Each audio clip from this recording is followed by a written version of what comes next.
Di Indonesia, ratusan kasus pembunuhan tercatat setiap tahun, tapi tidak semuanya berakhir di ruang sidang. Sebagian berakhir sebagai arsip, dan kasus ini adalah salah satunya.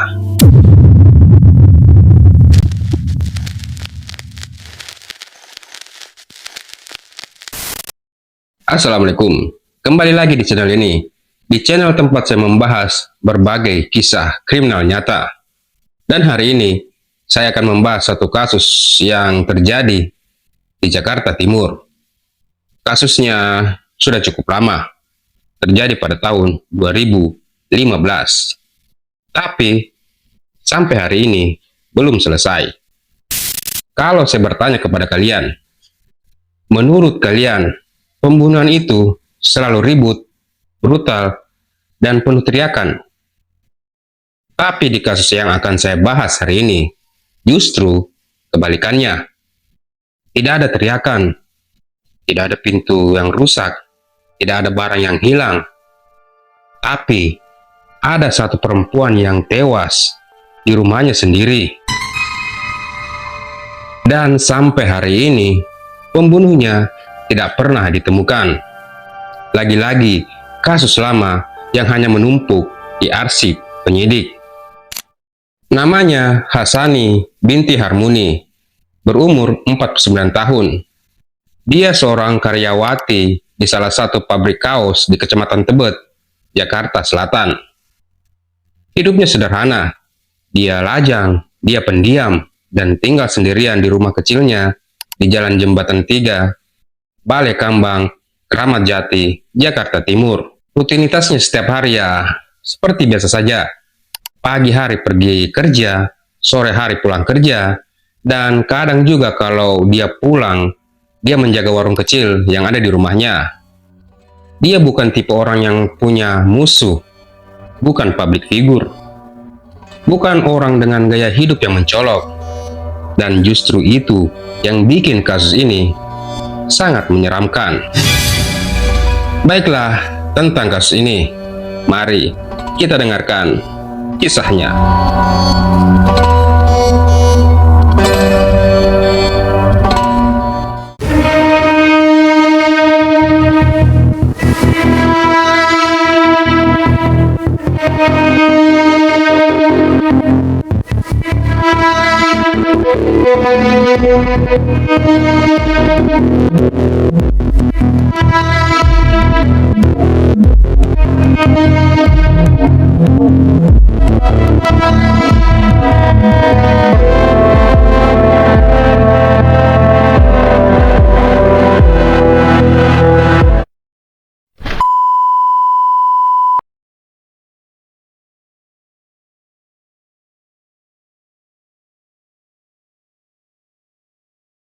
Tanggal 4 September 2015. Seperti hari-hari biasa, Hasani pergi kerja dan pulang kerja. Namun hari itu, Hasani tidak membuka warung kecilnya. Dia tidak menjawab panggilan, padahal biasanya dia selalu ada. Sampai akhirnya, keluarga datang dan menemukan Hasani sudah tidak bernyawa di dalam rumahnya sendiri dengan luka gorok di bagian lehernya. Yang aneh, rumahnya tidak berantakan, tidak ada barang yang hilang, dan pintunya tidak rusak. Ini sudah jelas bukan perampokan. Ini adalah pembunuhan. Dan lebih tepatnya, pembunuhan yang sangat personal.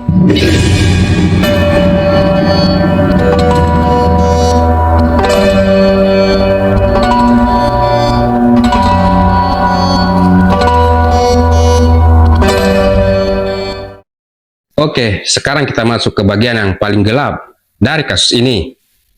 Luka gorok di leher. Ini bukan cara membunuh yang praktis. Ini cara yang membutuhkan jarak yang sangat dekat.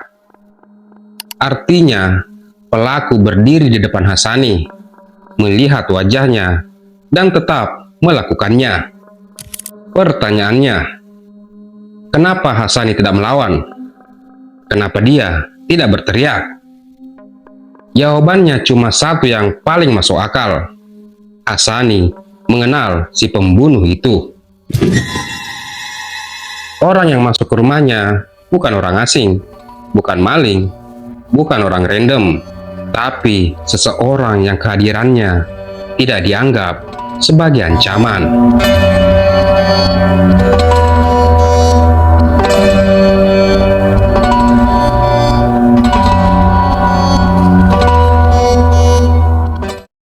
Setelah saya membaca berita tentang kasus ini lebih detail, pertanyaannya bukan siapa pelakunya, tapi kenapa pelaku bisa lolos?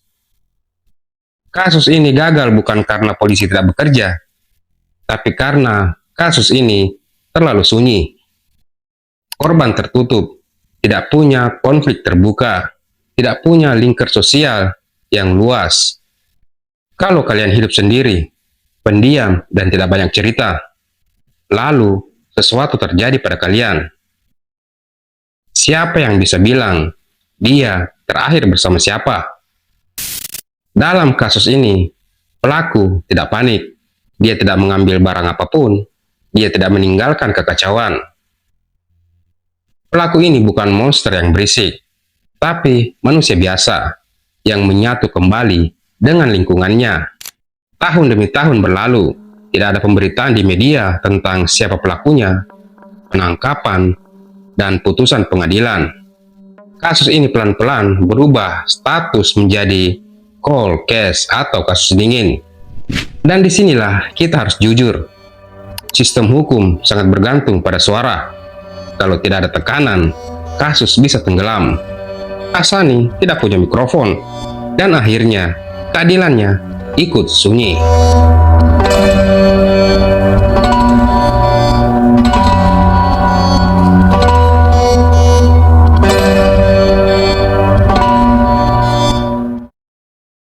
Kadang kita berpikir, kejahatan itu pasti berisik. Ada teriakan, ada kejar-kejaran, ada headline yang besar. Tapi kasus ini mengajarkan hal sebaliknya.